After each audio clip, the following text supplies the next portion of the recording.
what's unique about this war, unlike every other war that I could think of, is you have an army in Hamas that has perfected the art of embedding itself, enmeshing itself with civilians so that you cannot hit them without hitting the people around them. Other armies have done this, but none have perfected it to the extent that Hamas has.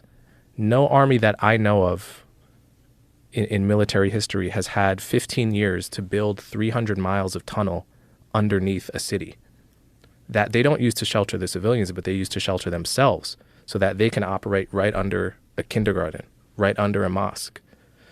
So this is a challenge no army has faced. And so that's what makes this war different. And yes, I agree with all of the absolute tragedy and suffering of the Palestinian people, but it's what creates that is the way Hamas fights. And either we can say one of two things.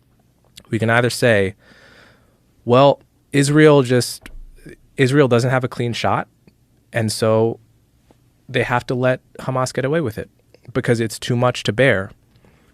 But then we are essentially creating a situation where terrorists have found the perfect solution, which is that you can cross the border, go house to house slaughtering your enemies, and then hide behind your own people and they can do nothing about it. It's a perfect strategy.